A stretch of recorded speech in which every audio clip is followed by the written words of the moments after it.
Olá, estamos em mais um videocast da Unimed Metropolitana do Agreste, com a doutora Maria José, nossa cooperada. É um prazer recebê-la aqui no nosso videocast. E hoje com um tema essencial, né, importante no momento, acredito que no inverno talvez seja mais comum, a senhora vai me dizer, sobre as doenças respiratórias mais comuns na infância, né? E o que a gente deve fazer, né, para estar evitando as idas frequentes também ao pronto-socorro, né? Que eu acho que todas as mães entram em desespero. Correto. Esse tema realmente é muito importante e nessa estação que a gente está, no inverno, é bem mais frequente essas doenças. Por quê?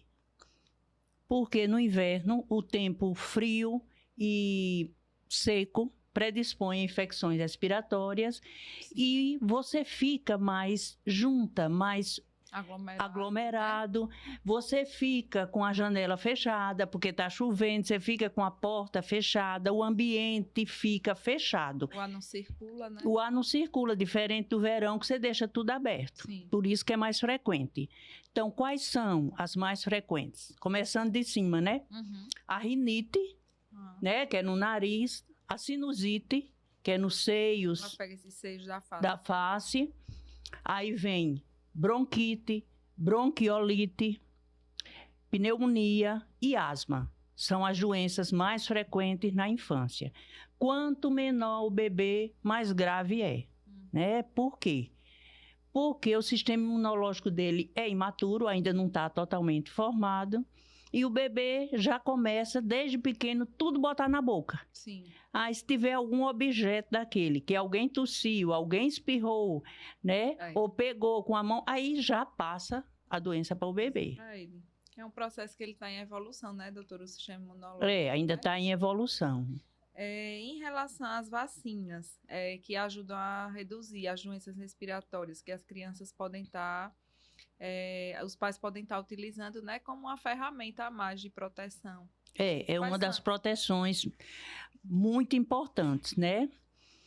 A vacina da gripe, né? Que ela protege mesmo. Essa história de dizer, não, meu filho tomou vacina da gripe e gripou. Não é verdade. Sim. Você pode gripar coincidentemente. A vacina da gripe é de vírus mortos, então ela não causa gripe. Gripe, na verdade, pode já estar com vírus. Já está. Né? E também às vezes não é nem gripe, é só um resfriado, né? Que é diferente. Aí confunde com o vírus da gripe. Com o vírus. Então, a vacina da gripe, a vacina da pneumonia também. Hoje em dia tem até contra 20 tipos de pneumococos e também tem uma muito importante, que é a vacina do vírus sincicial respiratório, que protege contra a bronquiolite, que é também uma doença muito grave no bebê. É muito grave, principalmente abaixo de 6 meses.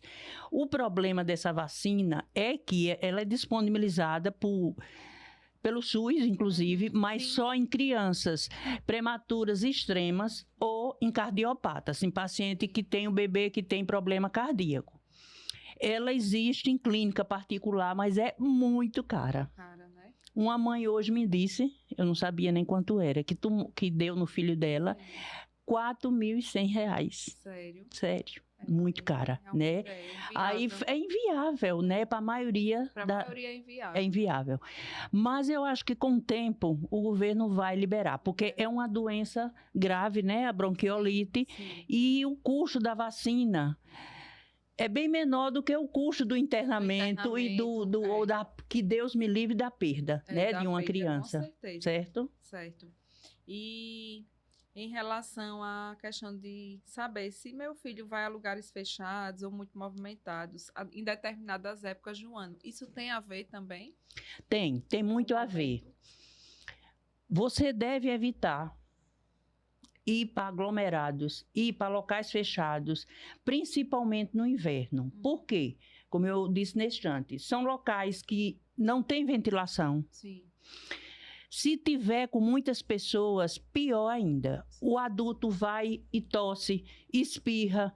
Aquelas gotículas com germe, com vírus, com bactéria, estão ali no ar, espalhada, e vai no bebê. Na gente, no adulto, não causa nada. E na criança causa problemas sérios, né? Inclusive, a gente dá um conselho.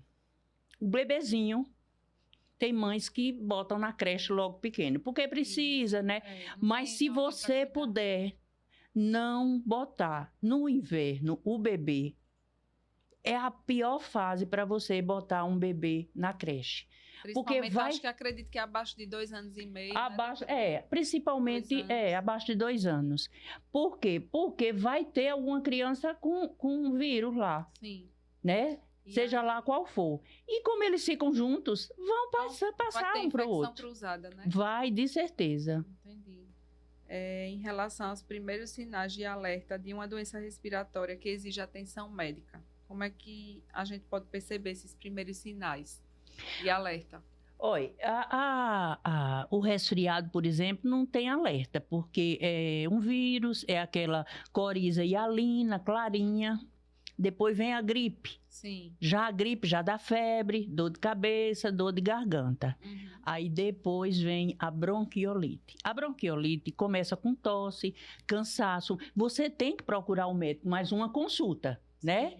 Você marca a consulta com seu pediatra ou no posto de saúde. Sim. Agora, quais são os sinais mesmo que você tem que correr para o pronto-socorro? Sim. O bebê que está quietinho demais, febre alta prolongada, gemendo, cansado e às vezes até roxinho, né? Ao redor da boca, nas mãozinhas, das extremidades, entendeu? Esses são os sinais de alerta que você não pode esperar uma consulta, você tem que correr para o pronto-socorro.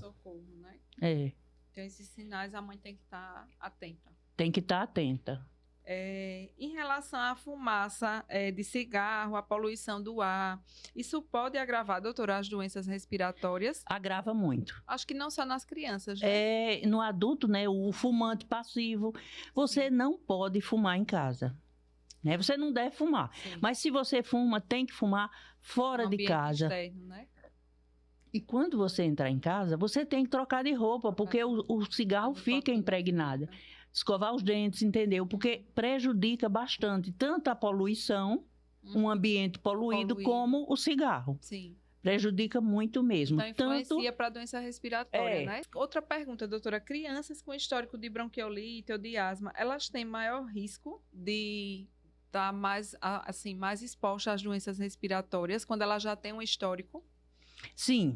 Inclusive das próprias doenças mesmo. Primeiro, a asma é uma doença inflamatória crônica, ela fica se repetindo, né? Então, a criança tanto tem maior probabilidade de ter outra crise de asma, como a asma predispõe a ter pneumonia, bronquite. Sim. A bronquiolite, a maior parte, 90%, é pelo vírus sincicial respiratório, que não deixa imunidade. Você pode ter várias vezes o vírus sincicial. O organismo não gera uma memória imunológica. A não ser a vacina, não gera. Quer dizer, se você já teve bronquiolite, você pode ter outras vezes, ter novamente a bronquiolite. Então, é um pouco mais sensível, né? Bem mais. Exige mais atenção. E quais as principais formas, doutora, de transmissão em relação às doenças respiratórias, no geral? Olha, as principais formas é pela tosse, pelo espirro, pela fala e objetos, né? Como eu disse, o bebê gosta muito de pegar qualquer coisa e botar na boca. Tem que ser higienizado esses objetos. A gente, para pegar num bebê, tem que lavar as mãos. A gente passa a mão no rosto, passa a mão no nariz. Tem que higienizar. Né? Mas esse contato, né? Justamente. Aí você tosse no ambiente, como é que você tem que fazer? Como é que a gente tem que fazer quando você está tossindo? Primeiro, não chegar perto de jeito nenhum de criança, bebê.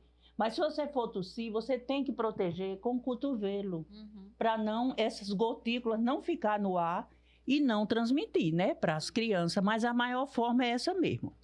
Tosse, espirro, falando perto, pegando na criança, beijar a mão de bebê. Ninguém deve beijar a mão de bebê. O bebê bota a mão na boca. Na nossa boca tem muito germe, que não faz nada pra gente, mas no bebê faz. Beijar rosto de bebê também não. É importante. É muito importante. A gente diz, são medidas simples que ela está falando, mas são essenciais. São essenciais. São básicas e muita gente não faz. Não faz. Né? Eu chega lá no meu consultório, porque o pai gosta muito de beijar o rosto, mas não beijo não, beijo na cabeça. ou deu um cheirinho, né? Doutora, em relação às medidas preventivas, né? Como evitar as doenças respiratórias na infância? Eu queria que a senhora deixasse essa mensagem aí para quem está nos assistindo, para os pais, para os cuidadores de crianças, que a gente sabe que eles precisam de uma atenção maior, né? A gente adulto consegue se virar, mas eles precisam realmente de cuidados. A prevenção é a parte mais importante, né? A gente não evita totalmente as doenças respiratórias, mas com essas medidas que eu vou dizer, diminui muito. A primeira medida, a mais importante, é aleitamento materno. Se você der de mamar até 6 meses exclusivamente, você está transmitindo através do leite imunidade. Nenhum leite do mundo transmite imunidade. Transmite vitamina, proteína, mas imunidade só a mãe. Depois de 6 meses, você continuar amamentando e começar a introdução alimentar, mas continuar amamentando, se for possível, até 2 anos. Essa é a medida principal. A segunda é vacinar. Você já tem vacina contra a gripe, contra a pneumonia. Então, é muito importante você botar as vacinas em dia. A da gripe é depois de 6 meses. A de pneumonia, desde 2 meses, já pode vacinar. Outra medida muito importante eu também já falei, lavar as mãos. É uma coisa simples, mas você tem que lavar as mãos para pegar no bebê. Você tem que ensinar seu filho, sua filha maiorzinha, de lavar as mãos quando sair do banheiro, antes de comer, ou antes de pegar, porque às vezes a irmãzinha maior quer pegar no bebê. Pode pegar, desde que não esteja gripado, desde que não esteja doente, e lava as mãos. É muito importante também lavar as mãos. Não fumar em casa, não ir para ambientes com muita gente, evite ir com um bebê para shopping, para supermercado, que é muita gente tossindo, espirrando, e os vírus ficam lá, circulando, e seu filho pode pegar. Então, bebê não deve ir para supermercado nem shopping. À medida do possível, deixe sua casa ventilada, aberta, entrar sol, é importante entrar sol e o ar circular. São as principais medidas, são essas. E a gente encerra agora mais um videocast, né, com a doutora Maria José. Foi um prazer, doutora, recebê-la aqui. Igualmente, André. A Unimed agradece a sua parceria e colaboração, né, como cooperada Unimed. E até logo, até o próximo videocast, gente.